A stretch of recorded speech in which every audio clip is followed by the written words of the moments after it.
ಸ್ನೇಹಿತರೆ ಎಲ್ರಿಗೂ ನಮಸ್ಕಾರ. ನೀವೆಲ್ಲರೂ ಸಾಮಾನ್ಯವಾಗಿ ನೋಡಿರ್ತೀರಾ, ಕೇಳಿರ್ತೀರಾ ಸೈಬರ್ ವಂಚಕರ ಪ್ರಕರಣಗಳ ಬಗ್ಗೆ.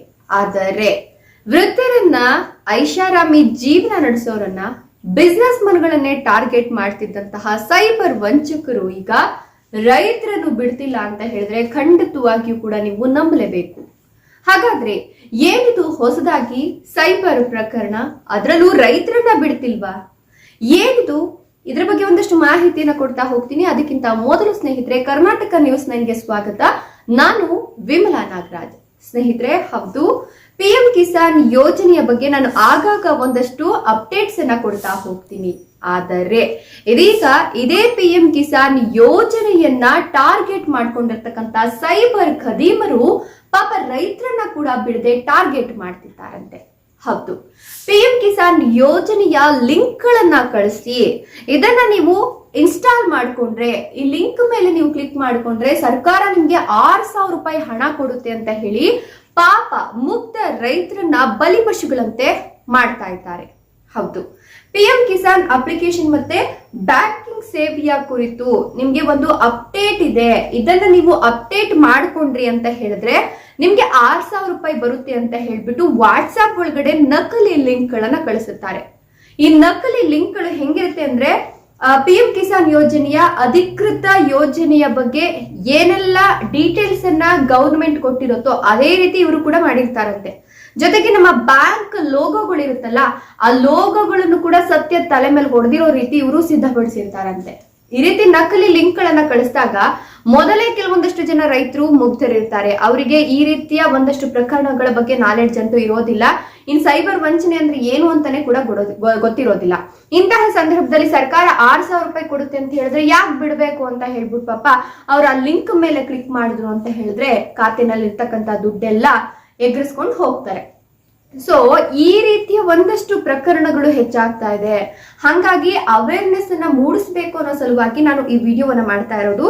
ಯಾಕಂತ ಅಂದ್ರೆ ಈಗ ರೀಸೆಂಟ್ ಆಗಿ ಹಾಕಿರೋದು ಇದು ಒಂದು ಘಟನೆ, ಗಟ್ಟು ಮಂಡಲ ಅಂತ ಹೇಳ್ಬಿಟ್ಟು ಈ ಒಂದು ಪ್ರದೇಶದಲ್ಲಿ ಏನಾಗಿದೆ ಅಂತ ಹೇಳಿದ್ರೆ, ಇದೇ PM ಕಿಸಾನ್ ಯೋಜನೆಯ ಒಂದು ಲಿಂಕ್ ಅನ್ನ ಬಳಸ್ಕೊಂಡು ಈ ರೀತಿ ನೀವು ಅಪ್ಡೇಟ್ ಮಾಡಿದ್ರೆ ನಿಮ್ಗೆ ಸರ್ಕಾರದಿಂದ 6,000 ರೂಪಾಯಿ ಬರುತ್ತೆ ಅಂತ ಹೇಳಿದ್ದಾರೆ. ಆಗ ರೈತ ಪಾಪ ಏನ್ ಮಾಡ್ತಾರೆ, ಇರ್ಬೋದೇನೋ ಅಂತ ಹೇಳ್ಬಿಟ್ಟು ಅದನ್ನ ಅಪ್ಡೇಟ್ ಮಾಡಕ್ಕೆ ಆ ಲಿಂಕ್ ಮೇಲೆ ಕ್ಲಿಕ್ ಮಾಡಿರೋದಷ್ಟೇ. ಅವ್ರ ಖಾತೆನಲ್ಲಿ ಇದ್ದಂತಹ 64,500 ರೂಪಾಯಿ ಹಣ ಕಂಪ್ಲೀಟ್ ಆಗಿ ಕಟ್ ಆಗ್ಬಿಟ್ಟಿದೆ.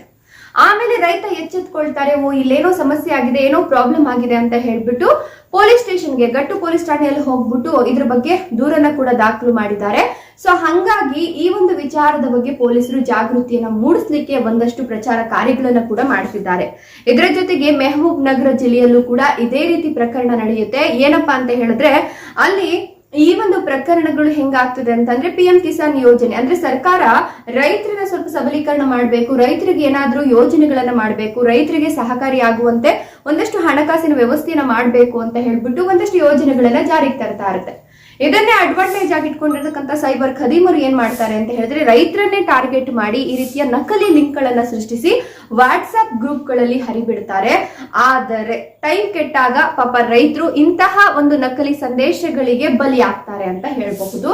ಸೊ ಇದಾದ ನಂತರ ಸ್ನೇಹಿತರೆ, ದಾರೂರು SBI ಖಾತೆಯಲ್ಲಿ ಈ ಒಂದು ಪ್ರಕರಣ, ಇನ್ನೊಂದು ರೀತಿ ಪ್ರಕರಣ ನಡೆಯುತ್ತೆ. ದಾರೂರು ಜಿಲ್ಲೆಯಲ್ಲಿ ಏನಾಗುತ್ತೆ ಅಂತಂದ್ರೆ, SBI ಖಾತೆಯ ಲಿಂಕ್ ಅನ್ನ ಕಳಿಸ್ಬಿಟ್ಟು ನೀವು ಇದನ್ನ ಅಪ್ಡೇಟ್ ಮಾಡ್ಕೊಳ್ಳಿ ಅಂತ ಒಬ್ಬ ಯುವಕನಿಗೆ ಹಿಂಗೆ ಅನ್ನೋನ್ ನಂಬರ್ ಇಂದ ಮೆಸೇಜ್ ಬರುತ್ತೆ. ಆ ಯುವಕ ಏನ್ ಮಾಡ್ತಾನೆ, ಅವು ಅಪ್ಡೇಟ್ ಮಾಡ್ಕೊಳ್ಬೇಕೇನೋ ಅಂತ ಹೇಳ್ಬಿಟ್ಟು ಅಪ್ಡೇಟ್ ಮಾಡ್ಕೊಂಡಿದ ತಕ್ಷಣ ಅವನು 20,000 ರೂಪಾಯಿ ಹೋಗ್ಬಿಟ್ಟಿದೆ.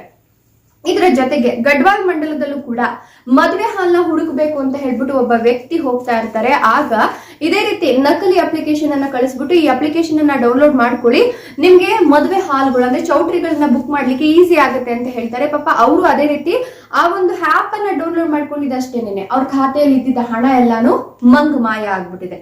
ಸೊ ಹಿಂಗಾಗಿ ಈ ಒಂದು ಪ್ರಕರಣಗಳನ್ನ ತಡೆಗಟ್ಟಬೇಕು ಅಂದ್ರೆ, ಸೈಬರ್ ವಂಚನೆ ಪ್ರಕರಣಗಳನ್ನ ತಡೆಗಟ್ಟಬೇಕು ಅಂದ್ರೆ ಏನ್ ಮಾಡ್ಬೇಕು ಅನ್ನೋದನ್ನ ತಿಳಿಸ್ಕೊಡ್ತಾ ಹೋಗ್ತೀನಿ ಸ್ನೇಹಿತರೆ. ಮೊದಲಿಗೆ ಈ ವಾಟ್ಸ್ಆಪ್ ಗ್ರೂಪ್ ಗಳು ಇರುತ್ತಲ್ಲ, ಯಾರು ಅಡ್ಮಿನ್ ಗಳಿರ್ತಾರೋ ಅಡ್ಮಿನ್ಗಳು ಗೊತ್ತಿರೋರ್ನಷ್ಟೇ ಸೇರ್ಸೋದನ್ನ ಕಲೀರಿ. ಅದ್ರ ಜೊತೆಗೆ ನಿಮ್ಗೆ ಈ ಒಂದು ವಾಟ್ಸ್ಆಪ್ ಗ್ರೂಪ್ ಸೇಫ್ ಅಲ್ಲ ಅಂತ ಹೇಳಿದ್ರೆ ಖಂಡಿತವಾಗಿಯೂ ಅದರಿಂದ ಯಾವುದೇ ಮುಲಾಜಿಲ್ದೆ ಎಕ್ಸಿಟ್ ಆಗ್ಬಿಡಿ. ಈ ರೀತಿಯ ವಾಟ್ಸ್ಆಪ್ ಗ್ರೂಪ್ಗಳಲ್ಲೂ ಕೂಡ ಈ ರೀತಿಯ ಸಂದೇಶಗಳು ಬರುತ್ತೆ. ಅದನ್ನ ಗೊತ್ತಿಲ್ಲದವರು ಸುಮ್ನೆ ಕ್ಲಿಕ್ ಮಾಡಿದ್ರು ಕೂಡ ನಿಮ್ ಖಾತೆಯಲ್ಲಿರೋ ಹಣ ಹೋಗ್ಬಿಡುತ್ತೆ.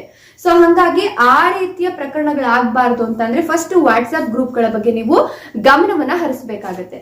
ಇದರ ಜೊತೆಗೆ ಈ ರೀತಿಯ ವಂಚನೆಗಳು ಆಗ್ತಾ ಇದೆ ಅನ್ನುವಾಗ ನಿಮ್ಗೆ ಯಾರಾದ್ರೂ ಈ ರೀತಿಯ ಲಿಂಕ್ ಗಳನ್ನ ಕಳಿಸ್ತಿದ್ದಾರೆ, ಅಪ್ಲಿಕೇಶನ್ ಗಳನ್ನ ಕಳಿಸ್ತಿದ್ದಾರೆ ಅಂತ ಹೇಳಿದ್ರೆ ಒಂದ್ಸಲ ಅಲ್ಲ 1000 ಸಲ ಯೋಚನೆ ಮಾಡಿ ಇದು ಒರಿಜಿನಲ್ ಡೂಪ್ಲಿಕೇಟಾ, ಇದು ನಿಜವಾದ ಅಪ್ಲಿಕೇಶನ್ ಅಲ್ವಾ ಅಂತ ಹೇಳ್ಬಿಟ್ಟು ಯೋಚನೆ ಮಾಡಿ ಆಮೇಲೆ ಕನ್ಫರ್ಮೇಶನ್ ತಗೊಂಡು ಆ ನಕಲಿ ಆ್ಯಪ್ ಅಥವಾ ನಕಲಿ ಅಪ್ಲಿಕೇಶನ್ ಅಥವಾ ನಕಲಿ ಲಿಂಕ್ ಅಂತ ಚೆಕ್ ಮಾಡಿ ಆಮೇಲೆ ಅಪ್ಡೇಟ್ ಅನ್ನ ಕೊಡಿ. ಅಕಸ್ಮಾತ್ ಅಪ್ಡೇಟ್ ಮಾಡಬೇಕು ಅಥವಾ ಇನ್ಸ್ಟಾಲ್ ಮಾಡ್ಕೋಬೇಕು ಅಂತ ಯಾರೋ ಒಬ್ರು ಹೇಳ್ತಿದ್ದಾರೆ ಅಂದ್ರೆ ತಕ್ಷಣಕ್ಕೆ ಅದ್ರ ಮೇಲೆ ಇನ್ಸ್ಟಾಲ್ ಮಾಡಕ್ ಹೋಗ್ಬೇಡಿ, ಲಿಂಕ್ ಮೇಲೆ ಕ್ಲಿಕ್ ಮಾಡಕ್ ಹೋಗ್ಬೇಡಿ. ಕನ್ಫರ್ಮೇಶನ್ ತಗೊಳ್ಳಿ. ಸಂಬಂಧಪಟ್ಟ ಬ್ಯಾಂಕ್ ಆಗಿರಬಹುದು, ಅಧಿಕೃತ ವೆಬ್ಸೈಟ್ಗೆ ಹೋಗ್ಬಿಟ್ಟು ಅಲ್ಲಿ ಕನ್ಫರ್ಮೇಶನ್ ತಗೊಂಡು ಆ ನಂತರ ಮಾಡಿ. ಅದಾದ ನಂತರ ಈ ರೀತಿಯ ಪ್ರಕರಣಗಳು ಆಯ್ತು ಅಂದಿದ ತಕ್ಷಣ ನೀವು ಫಸ್ಟ್ ಹೋಗ್ಬೇಕಾಗಿರೋದು ಪೊಲೀಸ್ ಸ್ಟೇಷನ್ಗೆ.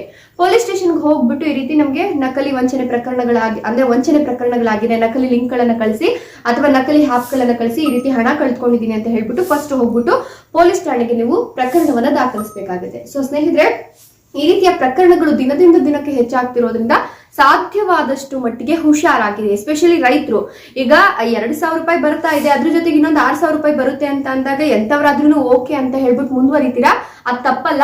ಬಟ್ ಯೋಚನೆ ಮಾಡಿ ಅದು ಸರಿನಾ ತಪ್ಪಾ, ಸುಳ್ಳ ನಿಜನಾ ಅಂತ ಕನ್ಫರ್ಮ್ ಮಾಡ್ಕೊಂಡು ಆ ನಂತರ ಮುಂದುವರಿರಿ ಅಂತ ಹೇಳ್ತಾ ಇವತ್ತಿನ ವಿಡಿಯೋನ ಮುಗಿಸ್ತಾ ಇದ್ದೀನಿ. ವಿಡಿಯೋ ಇಷ್ಟ ಆದ್ರೆ ಲೈಕ್ ಕೊಟ್ಟು ಶೇರ್ ಮಾಡಿ, ತಪ್ಪದೆ ನಮ್ಮ ಚಾನೆಲ್ ಅನ್ನ ಸಬ್ಸ್ಕ್ರೈಬ್ ಮಾಡ್ಕೊಳ್ಳಿ. Thank you.